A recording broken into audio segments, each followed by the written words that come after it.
Saludos, mi nombre es Milton Aníbal Guevara Olmedo, soy abogado y notario de la República de El Salvador. En esta oportunidad, de manera conjunta con mis colegas, la licenciada Andrea Lorena González Sánchez y el licenciado Diego Fernando Ríos Castaneda, les hablaremos de ejemplos de regulación, limitación y suspensión de derechos fundamentales. En mi caso particular, les hablaré de un ejemplo de regulación de derechos fundamentales.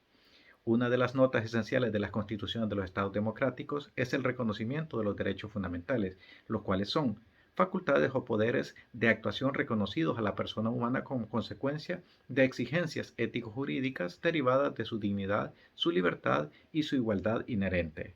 que han sido positivadas en el texto constitucional y que, en virtud de dicha positivación, desarrollan una función de fundamentación material de todo el ordenamiento jurídico, gozando asimismo de la supremacía y la protección reforzada de la que gozan las constituciones.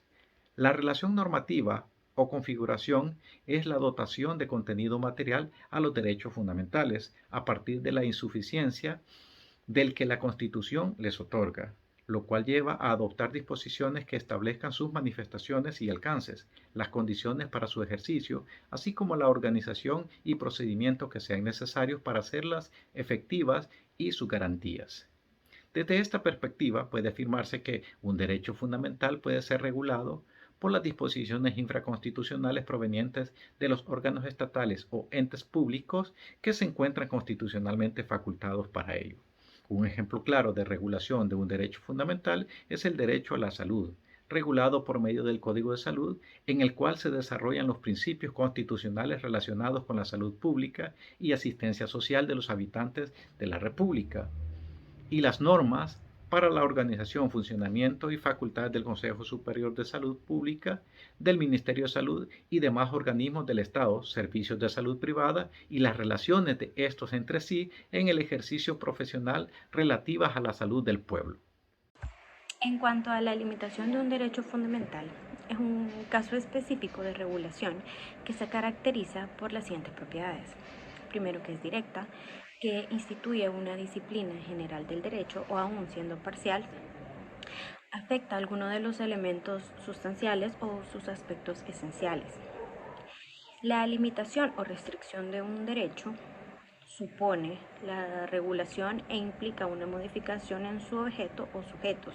entendiéndose por sujetos los elementos esenciales del derecho fundamental, de forma que implica una obstaculización o un impedimento para su ejercicio, con una finalidad justificada desde el punto de vista constitucional. A diferencia de la regulación, las limitaciones únicamente son susceptibles de ser realizadas por la propia Constitución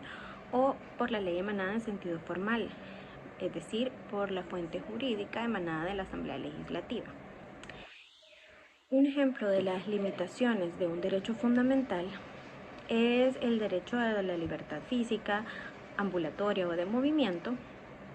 ya que existe una limitación a este derecho al momento en el que se investiga y se comprueba el cometimiento de un hecho delictivo,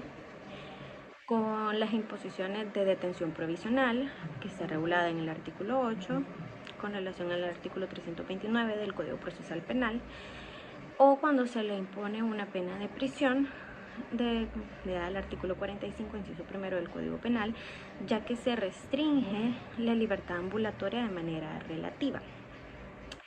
pero no así los derechos civiles que tiene el ciudadano, los cuales tienen que ser respetados en atención a su calidad de persona.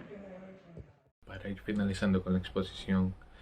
que estamos realizando, les hablaré de la suspensión de los derechos fundamentales. Esto se puede definir como una medida temporal que impide el ejercicio de los derechos fundamentales. Doctrinariamente se entiende que existen dos tipos de suspensión de derechos fundamentales, la general y la individual. Cuando nos referimos a la suspensión de derechos de manera general, nos referimos que quedan suspendidos ciertos derechos fundamentales para un grupo determinado de personas o inclusive puede ser para todo el territorio nacional, ¿verdad? Un ejemplo claro de este tipo de suspensión es la declaratoria de un régimen de excepción. La particularidad es que no solamente se pueden suspender los derechos de manera antojadiza, o sea, tiene que existir ciertas acciones o perturbaciones dentro del Estado como por ejemplo guerra, invasión del territorio, para poder suspender de manera temporal, eso sí, y hago mucho énfasis en esto, que tiene que ser de manera temporal, los derechos fundamentales de los individuos.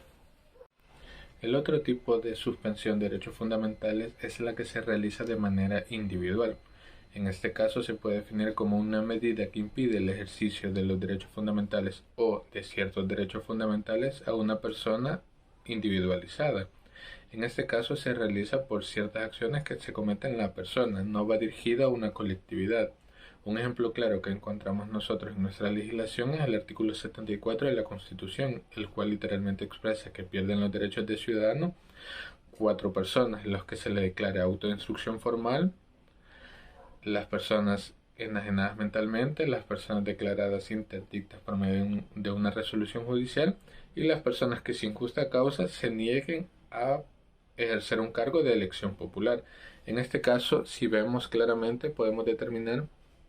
que la suspensión va dirigida a esa persona en particular y, como se les dijo, no se refiere a todos los derechos fundamentales. En este caso pierden un derecho fundamental como es el derecho de la ciudadanía.